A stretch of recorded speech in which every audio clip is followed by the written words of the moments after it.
Hey everyone, Jamie here. Welcome to this process video. This is a MemoryDex process video and I can't wait to show you a couple more cards, and I want you to follow along and ask questions and just enjoy the process.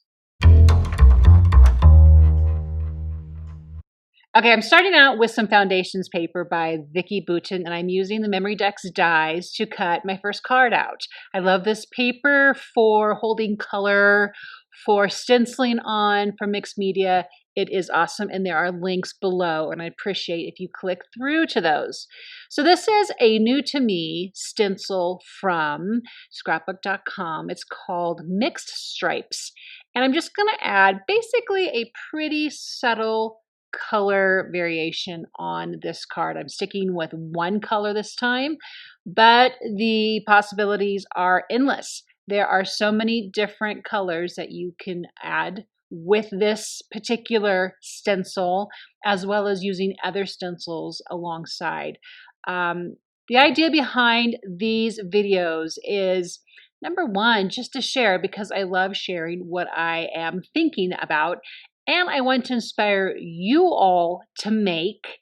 And then I think, thirdly, what happens is not only am I sharing some ideas you get to make, but my real hope is then you are prompted to do something else with what you have seen take place here on any of these layouts, cards, MemoryDex, whatever it is. So you can see that real subtle sort of color technique on that card. This is Heidi Swapp old school sticker book, and these are the clear stickers. True confession, I'm not the biggest fan of clear stickers. So you notice I put a little dish of white powder on my table. That is cornstarch. I'm using the cornstarch with an old brush, because I don't want to ruin a good brush, to basically make the back of the sticker not sticky any longer. And these are going to be layered on the MemoryDex card and even given some height with ScrapbookCom foam adhesive. So I'm going to just do this again. I like to use the craft tweezers here from ScrapbookCom to pull that off, because I don't really want fingerprints, because sometimes it can make a mark. Sometimes these stickers are pretty forgiving, but just to be on the safe side, I pull them off with the tweezers. Then when the powder, the cornstarch is in place, it's not sticky anymore, I can hold the sticker in a different area and then finish off the area that was covered by the tweezers themselves. And that's very often how I'll use some clear stickers, and it's sort of like DIY ephemera. And you're going to see how this takes place here in a minute when I do add in another. Those are the 1/8 by 9-inch foam adhesive foam adhesive strips, and I'm putting them in a place on these stickers so that they're not going to show. And I was pretty successful with that, actually. What you're going to see happen here is I'm going to end up layering a few more of these clear stickers on this card, and it will pretty much basically fill up the right side of the card and give it just sort of a full floral effect. I loved using these particular flowers with the stencil background.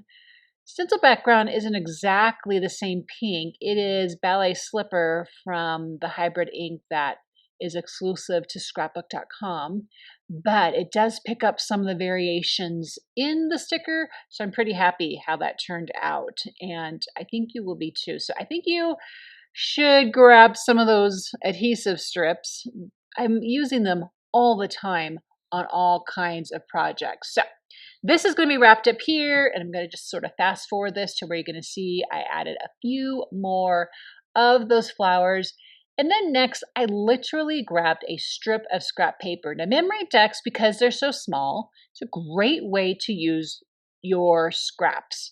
I don't throw too many of my scraps away to start with on a collection, so I have quite a few here to begin with as I have started making different projects and whatnot. This is literally just a round looking label that was in my stash, and I went to go staple it, and I ran out of staples and had to go fix that. So that is what is happening there, is just adding 2 staples. I try not to go through all the way, and you can see now that that's back in focus, how that looks on there. And just more texture, more height. Nothing is too flat on these cards. It's just the way I go about any of my paper crafting. I have a lot of pieces that are sort of hovering or floating, not flat to the background. Now, these Wordfetti stamps, there are 2 sets of them. This one's Best Day Ever by ScrapbookCom. It's exclusive to ScrapbookCom. And I love word stamps. They are probably, probably my #1 favorite type of stamps. And I have just stamped the Hello Beautiful to a strip of scrap paper literally sitting on my work table.